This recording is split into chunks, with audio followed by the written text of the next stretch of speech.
শুভ অক্ষয় তৃতীয়া, জয় রাধে গোবিন্দ। তা বন্ধুরা, এই অক্ষয় তৃতীয়াকে শুভ বলার কয়েকটি কারণ, সেগুলো শুনুন।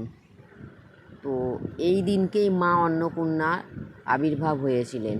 এই জন্য আমরা লক্ষ্মী পূজা বা অন্নপূর্ণার পূজা করে থাকি, অন্নের যাতে অভাব না হয়।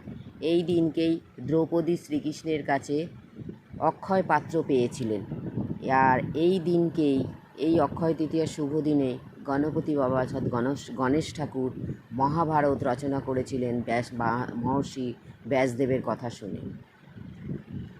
ওনার রচনাকৃত উনি আর গণেশ ঠাকুর লিখেছিলেন।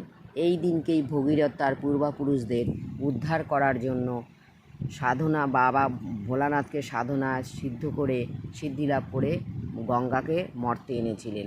এই দিনকেই রাম অবতার পরশুরামের জন্ম হয়েছিল।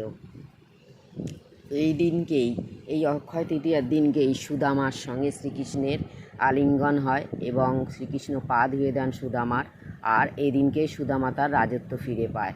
এই দিনকে ভীষ্মদেব সরসজ্জায় যে ইচ্ছা মৃত্যু ছিল, সেই ইচ্ছা মৃত্যু বরণ করেছিলেন। আবার আর একটা আছে, এদিনকেই দ্রৌপদীর যে বস্ত্র হয়েছিল, সেই বস্ত্র শ্রীকৃষ্ণ দিয়েছিলেন। তো ভিডিওটা কেমন লাগলো জানাবেন। হরে কৃষ্ণ, রাধে রাধে।